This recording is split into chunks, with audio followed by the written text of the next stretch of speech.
ঘুমাতে পারেননি ভারতের মধ্যপ্রদেশের কয়েকজন বাবা মা।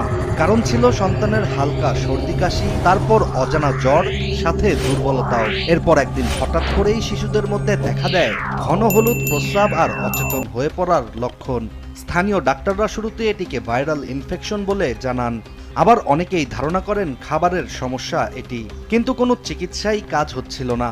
পরবর্তীতে একের পর এক শিশুর নিথর দেহ যখন হাসপাতালের বারান্দা পেরিয়ে মর্গে পৌঁছাতে শুরু করে, তখন বেরিয়ে আসে ভয়ঙ্কর একটি অপরাধের তথ্য।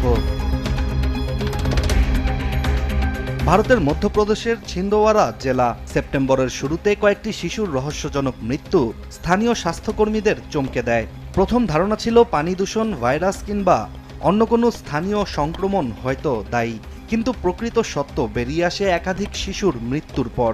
মূলত এক বোতল কাশির সিরাপই ছিল মর্মান্তিক এই কর্মকাণ্ডের পিছনে। কোল্ড রিফ নামের ওই কাশির সিরাপই কাল হয়ে দাঁড়ায় নিষ্পাপ শিশুদের জন্য। ঠান্ডা কাশি কমাতে দেয়া হয়েছিল সিরাপটি, কিন্তু সেই সিরাপেই ছিল বিষাক্ত শিল্প রাসায়নিক ডাইথাইলিন গ্লাইকল, যা ধীরে ধীরে থামিয়ে দিয়েছে শিশুদের কিডনির কার্যকারিতা। এটি হয়ে উঠেছে ভারতের ইতিহাসের সবচেয়ে মর্মান্তিক ওষুধ সংক্রান্ত দুর্ঘটনাগুলোর একটি। মৃত্যু হয়েছে অন্তত ২০ জন শিশুর, আর হাসপাতালে মৃত্যুর সাথে এখনও লড়াই করছে আরও ৭ জন। এই ঘটনায় শুধু একটি কোম্পানির অবহেলা নয়, বরং গোটা ওষুধ নিয়ন্ত্রণ ব্যবস্থার ভয়াবহ ব্যর্থতাও উঠে এসেছে। শিশুদের হত্যা করা কোল্ড রিফ সিরাপটি তৈরি করেছিল তামিলনাড়ুর কাঞ্চিরামপুরের শ্রেশন ফার্মা নামের একটি কোম্পানি, যাদের ফ্যাক্টরিতে স্বাস্থ্য ও নিরাপত্তা সংক্রান্ত ৩২৫টি বড় ধরনের আইন লঙ্ঘনের প্রমাণ পেয়েছে তামিলনাড়ুর ড্রাগ কন্ট্রোল কর্তৃপক্ষ।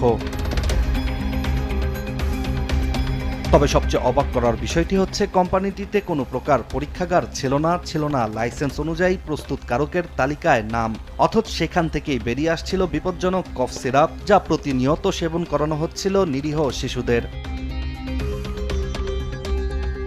এদিকে শ্রেশন ফার্মা ১৯৯০ সালে রেজিস্ট্রেশন করলেও ২০২১ সালে তা বাতিল হয়ে যায়। তবুও কোম্পানিটি চালু ছিল প্রোপাইটারি কাঠামোতে, অর্থাৎ কোনো সরকারি নজরদারির বাইরে। কাগজে কলমে তারা দাবি করত হার্বাল ওষুধ বানাচ্ছে, কিন্তু তৈরি করা হতো বিপজ্জনক রাসায়নিক কেমিক্যাল দিয়ে কফ সিরাপ।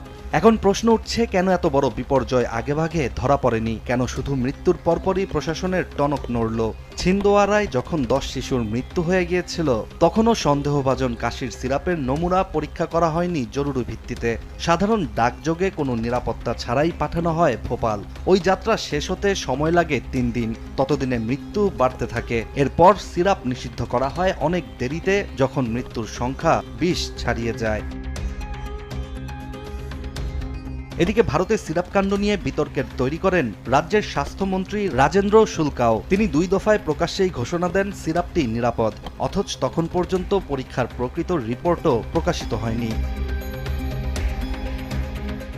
স্বাস্থ্যমন্ত্রীর বিতর্কিত মন্তব্যের পরপরই চেন্নাইয়ের সরকারি পরীক্ষাগার জানায় সিরাপটিতে ডাইথাইলিন গ্লাইকলের মাত্রা ছিল ৪৮.৬%, যা অনুমোদিত মাত্রা থেকে প্রায় ৫০০ গুণ বেশি। ভয়ঙ্কর বিষয়টি হচ্ছে, এই রাসায়নিক ব্যবহৃত হয় ব্রেক ফ্লুইড, কালি ও আঠা তৈরিতে।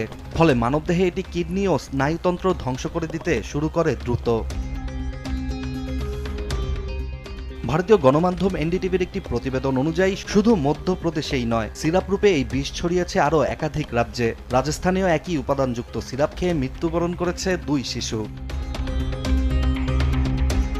তবে সবশেষ কোম্পানিটির মালিক রঙ্গনাথ গোবিন্দন ও তার স্ত্রীকে গ্রেপ্তার করা হয় একটি গোপন অভিযানের মাধ্যমে। তাদের গাড়ি, ব্যাংক লেনদেন ও ফোনের গতিবিধি ট্র্যাক করে ভারতীয় পুলিশের একটি বিশেষ দল তাদের ধরতে সক্ষম হয়। এদিকে শিশুদের মৃত্যু ও ঔষধের